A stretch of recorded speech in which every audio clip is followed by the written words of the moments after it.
Seigneur, ta parole est grande, elle demeure à jamais. Ta parole est infaillible, rien ne peut la supprimer. Bienvenue, chers spectateurs, je vous souhaite la bienvenue ainsi qu'à tous les spectateurs du monde entier dans un nouvel épisode du programme quotidien d'études bibliques Toute la Bible. Dans ce programme, nous étudions la Bible sainte depuis la Genèse jusqu'à l'Apocalypse. Nous avons atteint dans notre étude l'épître aux Éphésiens, l'épître des lieux célestes, l'une des épîtres de la prison que l'apôtre Paul a écrit depuis la prison de Rome, et nous sommes au chapitre 3, la deuxième partie du chapitre, à partir du verset 14 jusqu'à la fin du chapitre. Chapitre 3, du verset 14 jusqu'à la fin du chapitre. Je voudrais vous rappeler que dans la première partie de l'épisode précédent, nous avons parlé du mystère, et Paul a dit « c'est par révélation qu'il m'a fait connaître ce mystère ».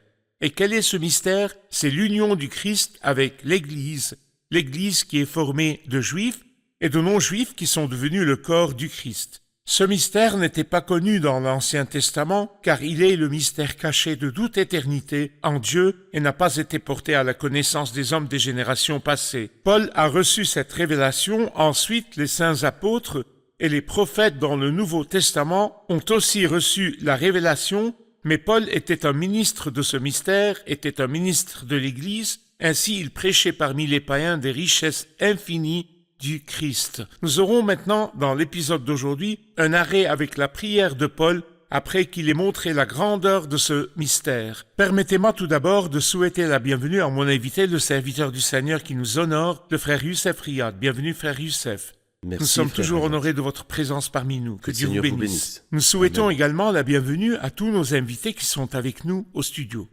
Frère Youssef, chapitre 3, à partir du verset 14 jusqu'à la fin du chapitre. Quelles sont les idées principales de ces versets? Eh bien, ces versets nous parlent de la deuxième prière que l'apôtre Paul a élevée. Il a prié dans le chapitre 1 et a prié une deuxième fois au chapitre 3. La première prière était adressée au Dieu de notre Seigneur Jésus-Christ, et cette prière-là est adressée au Père de notre Seigneur Jésus-Christ. Car au début de cette épître, il dit « Béni soit le Dieu et Père de notre Seigneur Jésus-Christ », c'est-à-dire il dit que Dieu a deux attributs ou deux relations, comme étant le Dieu du Christ et comme étant le Père de notre Seigneur Jésus-Christ. En tant que Dieu de notre Seigneur Jésus-Christ, parce qu'il parle du Christ en tant qu'homme, il a fait la première prière qui est enregistrée au chapitre 1. Ici, il fléchit les genoux devant le Père de notre Seigneur Jésus-Christ et élève la deuxième prière. D'accord. Et bien sûr, nous n'ignorons jamais, même lorsqu'il parle de l'humanité du Christ, qu'il est Dieu qui a été manifesté dans la chair. Très bien. Je voudrais lire quelques versets en commençant par le verset 14 pour revenir vers vous avec une question. Voilà pourquoi je plie les genoux devant le Père de notre Seigneur Jésus-Christ, de qui toute famille dans le ciel et sur la terre tient son nom. Je prie qu'il vous donne conformément à la richesse de sa gloire, d'être puissamment fortifié par son esprit dans votre être intérieur, de sorte que le Christ habite dans votre cœur par la foi. Je prie que vous soyez enracinés et fondés dans l'amour pour être capables de comprendre avec tous les saints quelle est la largeur, la longueur, la profondeur et la hauteur, et de connaître cet amour qui surpasse toute connaissance, afin que vous soyez remplis de toute la plénitude de Dieu. À celui qui peut faire, par la puissance qui agit en nous, infiniment plus que tout ce que nous demandons ou pensons, à lui soit la gloire dans l'Église et en Jésus-Christ pour toutes les générations au siècle des siècles. Amen. Pour quelle raison a-t-il fléchi les genoux au Père de notre Seigneur Jésus-Christ? Si nous revenons au verset 1 de ce chapitre, dans ce verset, il dit « Moi, Paul, je suis le prisonnier de Jésus-Christ pour vous, les non-juifs. » Et il répète encore une fois la même expression au verset 14. C'est parce que l'apôtre Paul a révélé le mystère qu'il est devenu le prisonnier de Jésus-Christ, parce que les juifs n'ont pas du tout toléré la grâce qui s'adressait aux non-juifs. Mais il dit « Voilà pourquoi je plie les genoux ». Avec un cœur débordant d'adoration devant Dieu, devant ce Père qui a voulu dans sa grande sagesse qu'il en soit ainsi. À cause de tout ce qu'il a montré de la richesse de ce mystère, C'est vrai. alors maintenant il fléchit les genoux. Tout à fait. Il dit au verset 15 « De qui toute famille dans le ciel et sur la terre tient son nom ». J'aimerais m'arrêter au verset 15. Quelle est la signification de qui toute la famille dans le ciel et sur la terre tient son nom? Il est clair qu'il y a beaucoup de familles au ciel et des familles sur la terre. Nous connaissons les familles sur la terre parce que nous sommes terrestres, vivant actuellement sur la terre, et nous savons qu'il y a des familles, des peuples et des nationalités. Nous connaissons tout cela. Et au ciel, c'est la même chose. Dans le ciel, il n'y a pas qu'une seule famille, mais des familles différentes et très nombreuses. Bien sûr, nous n'avons pas assez d'expérience, bien que la Bible sainte nous ait expliqué un aspect de ce sujet-là. Mais nous savons, à coup sûr, que les cieux sont pleins de familles et que la terre est pleine de familles. Et alors qui donne des noms à chaque famille au ciel et sur la terre? C'est le Père. Et que signifie donner des noms? Nommer signifie deux choses. La première chose, c'est qu'il a l'autorité. Nous remarquons par exemple que Nebuchadnezzar avait donné des noms aux 3 jeunes gens et à Daniel. Et nous remarquons aussi que Pharaon a donné un nom à Joseph et l'appela Saphnath Panéa. Et nous remarquons qu'Adam dans le jardin a donné des noms aux animaux. Même quand il a trouvé sa femme, à côté de lui, il a dit « on l'appellera une femme » parce qu'elle a été tirée de l'homme. Puis après, il l'appela Ève car elle devait être la mère de tous les vivants. Ce que je veux dire, c'est que celui qui a l'autorité donne le nom. Alors c'est comme si le Père était celui qui avait autorité sur chaque famille dans le ciel et sur terre. Cependant, donner des noms ne signifie pas seulement une autorité, mais aussi une approbation. Cela veut dire, lorsque moi j'approuve quelque chose ou quelqu'un, je lui donne un nom. Et l'inverse est vrai. Lorsqu'il dit dans le psaume 16, verset 4, « Je ne mets pas leur nom sur mes lèvres », c'est-à-dire je n'ai aucune relation et aucune communion. C'est comme si l'apôtre dit ici que le Père, qui donne des noms en tant que détenteur de l'autorité et qui est en harmonie avec toute famille, parce qu'il y a des familles qui ne sont pas en harmonie avec le Père et qui sont les familles infernales, démoniaques. Ce n'est pas de ces familles-là qu'il se soucie, ce n'est pas devant ces familles-là que l'apôtre Paul plie les genoux, mais de qui toute famille dans le ciel et sur la terre tient son nom, et il n'a pas mentionné ceux qui sont sous la terre. D'accord. Vous avez dit qu'il existe des familles apparentes sur terre et celles-ci sont connues. Mais peut-être les familles du ciel, c'est-à-dire parmi les humains qui sont allés au ciel, il y a les croyants de l'Ancien Testament et il y a aussi les croyants de l'Église. Oui. Et aussi du côté des esprits serviteurs, les anges, il y a les chérubins et il y a les séraphins. Donc les il y a des dominations familles. Et des autorités, il y en a beaucoup. C'est vrai. De qui toute famille dans le ciel et sur la terre tient son nom. Verset 16. Je prie qu'il vous donne conformément à la richesse de sa gloire d'être puissamment fortifié par son esprit dans votre être intérieur. Un commentaire sur le but de la prière ici. Oui, quelqu'un a dit une belle expression. Il a dit que le Père ne nous a pas donné de la richesse de sa gloire, mais conformément à la richesse de sa gloire. Et il a donné une belle analogie. Il a dit si un homme riche, un milliardaire, a donné quelques centimes ou quelques livres à un homme mendiant, alors il lui a donné de la richesse de sa gloire. Mais on ne peut pas dire qu'il lui a donné conformément à la richesse de sa gloire, parce que s'il lui donne conformément à la richesse de sa gloire, il ne lui donnerait pas quelques livres, il lui donnerait des milliers et des millions, car sa richesse est extrêmement grande. Le Père ne nous a pas donné de la richesse de sa gloire, il nous a plutôt donné conformément à la richesse de sa gloire. En effet. Il est donc préoccupé avec beaucoup de plaisir dans cette prière. Il ne veut pas seulement nous faire savoir ce qui nous appartient comme dans la première prière, mais nous faire profiter de ce qui est devenu nôtre, et c'est le thème de la deuxième prière. Il nous faudra continuer à parler davantage du but de la prière, être puissamment fortifié par son esprit dans votre être intérieur, mais après la Amen. pause. Chers spectateurs, je vous retrouve après la pause, restez branchés. La prière de Paul dans Éphésiens chapitre 1, comparée à la prière de Paul dans l'épître aux Éphésiens chapitre 3. Dans le premier chapitre, il dit « Le Dieu de notre Seigneur Jésus-Christ » et dans le troisième chapitre, il dit « Le Père de notre Seigneur Jésus-Christ ». Dans le premier chapitre, l'élément évident est la gloire. Dans le troisième, c'est l'amour. Dans le premier, il se concentre sur le pouvoir de sa force envers nous. Dans le troisième, la puissance qui agit en nous. Dans le premier chapitre, Dieu est lumière. C'est pourquoi il demande pour eux l'illumination et la connaissance. Dans le troisième chapitre, Dieu est amour. C'est pourquoi il demande l'amour pour eux.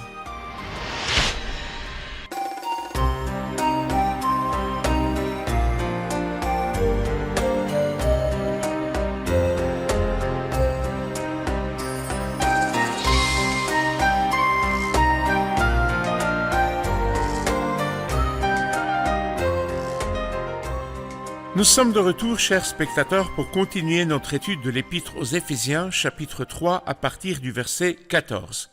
Frère Youssef, je vous ai demandé avant la pause quel était le but de la prière d'être puissamment fortifié par son esprit dans votre être intérieur. Quel est le but de la prière de Paul pour les Éphésiens? Que voyez-vous là-dedans? Eh bien, tout d'abord, dans la partie que vous venez de lire, je vois à nouveau la Trinité. La Trinité est fréquemment mentionnée dans cette épître. Donc il plie les genoux devant le Père de notre Seigneur Jésus-Christ, c'est le Père. Et il dit être puissamment fortifié par son esprit. Ici nous voyons le Saint-Esprit. Ensuite, il dit que le Christ habite dans votre cœur par la foi. Et là, c'est le Christ qui est le Fils de Dieu. Donc c'est comme si la prière s'adressait au Père afin que les croyants soient puissamment fortifiés par son esprit dans l'homme intérieur. Alors le résultat sera, lorsque le Saint-Esprit demeure dans nos cœurs par la foi, il ne nous fera pas faire des prodiges et des miracles, mais il fera que le Christ règne et remplisse notre entité, notre être, que le Christ habite dans vos cœurs par la foi. Merci, nous allons écouter une question du public. Verset 17. De sorte que le Christ habite dans votre cœur par la foi. Mais ces gens sont des croyants. Alors, qu'est-ce que cela pourrait signifier? Oui, le Saint-Esprit est en eux et ils sont liés au Christ. Que veut-il dire par « de sorte que le Christ habite dans votre cœur par la foi » ? Eh bien, le Saint-Esprit est en eux, oui, mais le Christ règne-t-il, remplit-il leur être tout entier? L'œuvre du Saint-Esprit, comme nous l'avons mentionné, n'est pas de nous donner le pouvoir séparément du Christ, mais plutôt faire en sorte que le Christ remplisse tout l'être, de façon que je n'ai rien à faire, rien à penser, sauf à cette personne qui demeure par la foi, cette personne qui règne, qui remplit et qui règne sur mon être intérieur. Il ne s'agit donc pas d'une nouvelle habitation en tant que résidence, mais il prend le large. Oui. C'est-à-dire que le Christ, par le Saint-Esprit, trouve sa position, sa place et son autorité qu'il exerce dans le cœur pour remplir le Eh cœur. bien, le Saint-Esprit habite le cœur. Cependant, le Christ est-il venu et a-t-il rempli le cœur? Lorsque nous sommes puissamment fortifiés par son esprit, le résultat sera que le Christ habite dans notre cœur par la foi. C'est vrai. Verset 18, enraciné et fondé dans l'amour pour être capable de comprendre avec tous les saints quelle est la largeur, la longueur, la profondeur et la hauteur. De quel genre d'amour parle-t-il? Son amour, notre amour pour le Christ, l'amour du Christ pour nous? Quel genre d'amour? Eh bien, si nous aimons aussi revenir à la première prière au chapitre 1, comme nous l'avons mentionné, il existe un lien entre les chapitres 1 et 3. Disons que la première prière, comme je l'ai dit, est adressée au Dieu de notre Seigneur Jésus-Christ. Et ici, la prière s'adresse au Père de notre Seigneur Jésus-Christ. Pourquoi? Car dans la première prière, il s'intéresse au pouvoir qui a ressuscité le Christ, donc il mentionne le Christ en tant qu'homme, et il parle de Dieu comme le Dieu de notre Seigneur Jésus-Christ. Ici, il s'agit de l'amour, et alors il parle du Père de notre Seigneur Jésus-Christ. Le souci ici, ce n'est pas le pouvoir qui agit, mais c'est plutôt l'amour qui règne et qui remplit. La deuxième chose que je peux dire est que dans le chapitre 1, le souci est que les yeux des cœurs soient illuminés, ou les yeux de votre intelligence. Dans l'original, c'est les yeux de vos cœurs. Qu'il illumine les yeux de votre cœur pour que vous sachiez quelle est l'espérance qui s'attache à son appel, quelle est la richesse de son glorieux héritage au milieu des saints, et quelle est l'infinie grandeur de sa puissance. Donc, illumination de l'esprit et du cœur. Mais ici, il y a autre chose. Il dit que le Christ habite dans votre cœur par la foi, pour être capable de comprendre avec les saints quelle est la largeur, la longueur, la profondeur et la hauteur, et de connaître cet amour qui surpasse toute connaissance. Quelqu'un a comparé ces deux prières ensemble à ce qui est mentionné dans Genèse chapitre 13. Dans le livre de la Genèse chapitre 13, après que Lot s'était séparé d'Abraham, le Seigneur dit à Abraham, « Lève les yeux, regarde la terre, tout le pays que tu vois, je te le donnerai à toi. » Ceci est en ligne avec la prière du chapitre 1, qu'il illumine les yeux de votre cœur pour que vous sachiez quelle est l'espérance qui s'attache à votre appel. Mais après cela, le Seigneur dit à Abraham, « Lève-toi, marche. » Oui, lève-toi et parcours le pays dans sa longueur et sa largeur, car je te le donnerai ainsi qu'à ta descendance. Ici, pas seulement regarder, mais marcher. Mais dans Genèse 13, parce que les bénédictions sont terrestres, une terre donnée, alors il dit sa longueur et sa largeur. Mais ici, parce que les bénédictions sont célestes, ce n'est pas juste la longueur et la largeur. Et la Et hauteur. pour comprendre la largeur, la longueur et la profondeur, et la hauteur, car ce sont des bénédictions qui sont célestes. Et le plus important, pas seulement vous comprenez les dimensions du grand mystère, mais aussi connaître cet amour du Christ qui surpasse toute connaissance. Donc ces dimensions sont celles du mystère Oui. et non les dimensions de l'amour. Non, Parce que du l'amour mystère. n'a ni limite ni Exactement, dimension. surpasse toute connaissance. C'est vrai. C'est juste. Quelle est la largeur, la longueur, la profondeur et la hauteur qui sont les dimensions du mystère? Connaître l'amour du Christ qui surpasse toute connaissance, afin que vous soyez remplis de toute la plénitude de Dieu. Je veux m'arrêter à toute la plénitude de Dieu. Quand nous comprenons et connaissons l'amour du Christ qui surpasse toute connaissance, que voyez-vous là-dedans? Eh bien, avant de répondre à toute la plénitude de Dieu, je dis qu'au chapitre 1, il y a quelque chose d'infini. Au chapitre 2, quelque chose d'infini. Au chapitre 3, quelque chose d'infini. Et il serait bien que nous fassions le lien entre Allez-y. ces trois infinis, ces trois choses qui sont infinies. Par exemple, chapitre 1, verset 19, quelle est l'infinie grandeur de sa puissance? Et puis au chapitre 2, il dit, afin de montrer dans les temps à venir l'infinie Sa richesse grâce de sa infinie. grâce. Puissance infinie, grâce infinie, que reste-t-il? Il reste dans ce chapitre L'amour du Christ. infini, cet amour du Christ qui surpasse toute connaissance. Lorsqu'on sait cela, il dit ces paroles, afin que vous soyez remplis de toute la plénitude de Dieu. Et vous remarquez qu'il ne dit pas afin que vous soyez remplis jusqu'à toute la plénitude de Dieu, sinon nous serions devenus des dieux. Bien sûr, loin de là, car nous ne serons jamais des dieux à aucun moment. Nous sommes des êtres humains. Mais il dit remplis de toute la plénitude de Dieu, et comme c'est merveilleux. Est-ce que vraiment les êtres humains peuvent être remplis de toute la plénitude de Dieu? La réponse est oui. C'est justement ce que fait le Christ en nous maintenant, et l'accomplira aussi dans le futur, dans l'éternité qui est sans fin. Et parce que Dieu est illimité, parce que Dieu n'a pas de dimension, alors si nous sommes remplis de toute la plénitude de Dieu, il ne viendra jamais un jour où nous dirons que nous sommes déjà remplis parce que Dieu est infini. Très bien. Mais nous comprendrons toujours davantage et nous serons remplis toujours davantage de toute la plénitude de Dieu ici et aussi quand nous atteindrons l'éternité. Très bien. Nous allons faire une pause et revenir pour continuer notre discussion. Chers spectateurs, je vous retrouve après la pause. Restez avec nous.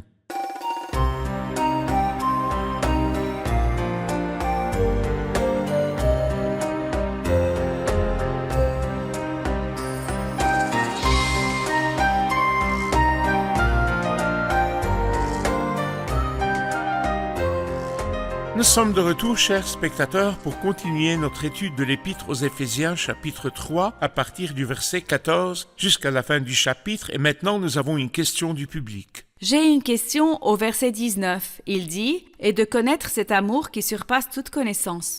Je sens qu'il y a une contradiction entre connaître et surpasse toute connaissance. Pourriez-vous expliquer cela? Question importante. Comment connaître l'amour du Christ qui surpasse toute connaissance? Bon, je vais dire quelque chose à propos de surpasse toute connaissance, et puis je dirai comment connaître celui qui surpasse toute connaissance. À propos de qui surpasse toute connaissance, laissez-moi dire les paroles d'un beau cantique. Ce cantique dit ces paroles: si toutes les mers deviennent encre, et tout le firmament devient papier, et chaque herbe un crayon, et tout se met à décrire, ils n'écriront ni décriront l'amour du bien-aimé, qui surpasse et dépasse, déborde et submerge. Sa mesure est prodigieuse. C'est-à-dire que si tous les gens sont rassemblés, et le poète dit ici que si toutes les herbes et toutes les plantes qui sont sur la terre sont devenues des crayons, et le ciel devient papier et le firmament devient papier pour écrire dessus, et tous essayent de décrire, ils n'arriveront pas. Alors comment pouvons-nous connaître cet amour qui surpasse toute connaissance? Je vais citer deux analogies. Je peux boire de la rivière, mais je ne bois pas la rivière. Je ne peux pas boire l'eau de la rivière. Avant même d'en boire le 10e, ou même 1 millionième, je serai mort. Mais je bois et je me désaltère. Je peux nager dans l'océan, mais jamais je n'atteindrai son début et sa fin, car c'est un océan. Mais je prends plaisir dans la natation, dans la mer et dans l'océan. Mais je ne parcours pas toute son étendue. Moi, je connais un aspect de cet amour qui n'a absolument pas de dimension. Je connais et je prends plaisir. Par conséquent, comme je l'ai mentionné tout à l'heure, dans la prière ici, il ne s'agit pas de l'illumination de l'esprit, mais de la jouissance du cœur. Nous connaissons et nous apprécions quelque chose qui surpasse la compréhension, et même l'éternité ne nous conduira pas à sa fin. Merci pour cette explication. Le verset 20 a véritablement été une source d'encouragement pour des dizaines, voire des centaines, voire des milliers de croyants à travers les âges, alors qu'ils chantaient le Dieu Tout-Puissant. À celui qui peut faire, par la puissance qui agit en nous, infiniment plus que tout ce que nous demandons ou pensons, à lui soit la gloire dans l'Église et en Jésus-Christ pour toutes les générations au siècle des siècles. Amen. Dans quelle direction la puissance de Dieu s'est-elle dirigée pour agir? En fait, c'est une belle louange parmi beaucoup d'autres qui remplissent les épîtres de Paul et toute la Bible sainte en général. Et quelqu'un y a mentionné un joli septuple que j'aimerais partager avec vous et avec les téléspectateurs. Dieu est capable de faire. Dieu est capable de faire ce que nous demandons. Dieu est capable de faire ce que nous pensons. Dieu est capable de faire ce que nous demandons ou pensons. Dieu est capable de faire plus que nous demandons ou pensons. Dieu est capable de faire beaucoup plus Que nous demandons ou pensons. Septième et dernier, Dieu est capable de faire infiniment plus que tout ce que nous demandons ou pensons. Quant à savoir où il travaille et dans quelle direction, je pense que le verset suivant explique à lui soit la gloire dans l'Église et en Jésus-Christ. Il travaille afin que son nom soit glorifié en utilisant des vases qui sont faibles comme moi et comme vous. Est-il possible pour nous de glorifier Dieu? Pouvons-nous? Nous ne pourrons pas par nous-mêmes. Cependant, Dieu est capable de faire ce que nous demandons, de faire ce que nous pensons, de faire ce que nous demandons ou pensons, de faire plus que ce que nous demandons ou pensons, faire beaucoup plus que ce que nous demandons ou pensons et faire, septième chose, infiniment plus que ce que nous demandons ou pensons. Les derniers mots du verset 21, « À lui soit la gloire dans l'Église et en Jésus-Christ pour toutes les générations au siècle des siècles. Amen. » J'ai besoin que vous commentiez sur comment l'Église est l'exposition présentant les gloires de Dieu ou la gloire de Dieu à travers les âges et les temps. Et cela nous amène, frère Ayad, au début de l'épître, lorsqu'il dit « Dieu nous a choisis avant la création du monde ». Nous disons qu'Israël a été choisi et son choix en tant que nation depuis la création du monde. Quelle différence y a-t-il entre nous avoir choisis avant la création du monde et avoir choisi Israël depuis la création du monde? C'est juste un choix? Non. Choisir Israël depuis la création du monde signifie que lorsque le temps se terminera, il n'y aura plus d'Israël, il y aura Dieu et les gens. Voici le tabernacle de Dieu parmi les hommes. Mais lorsque le temps prendra fin, parce que notre choix est éternel, Car il est éternel. l'Église demeurera pour toutes les générations au siècle des siècles. C'est-à-dire que dans l'éternité, il y aura Dieu et les hommes. Alors qui sommes-nous, Dieu ou les hommes? Bien sûr, nous ne sommes pas Dieu, nous ne sommes pas les hommes non Nous plus. sommes le tabernacle de Dieu parmi Le les hommes. tabernacle de Dieu. Voici le tabernacle de Dieu parmi les hommes. Et c'est pourquoi la gloire demeurera à Dieu. Et comment? À travers l'Église. Et comment?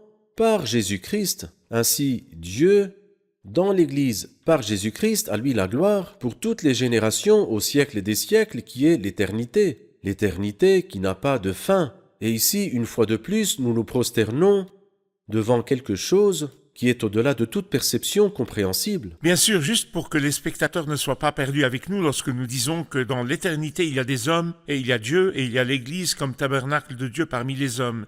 Nous voulons dire qu'après le royaume millénaire, lorsque les cieux et la terre passeront et lorsque Dieu créera une nouvelle terre et un nouveau ciel, ainsi les citoyens du royaume millénaire seront transférés vers la nouvelle terre et ceux-ci sont appelés hommes, mais l'Église restera le tabernacle de Dieu avec ses gens pour toutes les générations au siècle des siècles. Très bien. C'est-à-dire dans le royaume millénaire, il y a des peuples. Il y a Israël, n'est-ce pas? Mais dans l'éternité, que va-t-il devenir de tout cela? Des hommes. C'est vrai. Mais nous-mêmes, nous resterons distingués pour toujours et à jamais. Et comment? Voici le tabernacle de Dieu Parmi les hommes. les hommes. Et c'est la gloire de l'Église en Christ pour toutes les Très bien. générations au siècle des siècles. Que Très Dieu bien. vous bénisse. Merci, Seigneur frère vous Youssef. bénisse. Nous allons revoir l'épisode avec nos invités. Qu'avons-nous bénéficié de l'épisode d'aujourd'hui? Ce qui a fait une grande différence pour moi, c'est que Dieu nous a donné non pas des richesses de sa gloire, mais selon ses richesses. Ce qui m'a touché, c'est à lui soit la gloire dans l'Église. C'est quelque chose qui devrait nous rendre très prudents parce que nous, en tant qu'Église, devons montrer la gloire de Dieu en nous et cela sans jamais être séparés de lui. Nous devons être toujours en sa présence. C'est encourageant pour nous que Dieu soit capable de faire sans limite. Il dit à celui qui peut faire par la puissance qui agit en nous, infiniment plus que tout ce que nous demandons ou pensons. Pierre? Cela m'a beaucoup touché que Dieu se soucie de mon cœur intérieur quand il dit qu'il vous donne, conformément à la richesse de sa gloire, d'être puissamment fortifié par son esprit dans vos êtres intérieurs. Dieu comprend notre faiblesse en tant d'être humain et que bien souvent nous sommes incapables de continuer notre chemin. Mais l'apôtre Paul ici prie pour que le Seigneur nous fortifie avec puissance par son esprit dans votre être intérieur. Merci, que Dieu vous bénisse. Merci, Frère Youssef. Nous nous retrouverons dans le prochain épisode. Amen. Chers spectateurs, à la fin de notre dialogue sur cette richesse abondante, j'aimerais vous laisser ces douces paroles qui sont dites à propos de Dieu. À celui qui peut faire par la puissance qui agit en nous infiniment plus que tout ce que nous demandons ou pensons, à lui soit la gloire dans l'Église et en Jésus-Christ pour toutes les générations au siècle des siècles. Amen. Toutes les puissances de Dieu travaille pour nous et à nos côtés, et nous avons beaucoup plus que ce que nous demandons ou pensons. Je vous implore, laissez le Saint-Esprit faire en vous ce qu'il veut, afin que vous atteigniez l'harmonie avec ce Tout-Puissant, avec ce Bien-Aimé, afin que votre vie change et aille de gloire en gloire et de force en force, de sorte que le Christ habite dans votre cœur par la foi, afin que l'Esprit Saint déborde en vous et mette les empreintes du Christ dans chaque détail de votre être et que vous disiez « Ce n'est plus moi qui vis, c'est Christ qui vit en moi ». Je vous retrouve dans le prochain épisode. Que le Seigneur vous bénisse.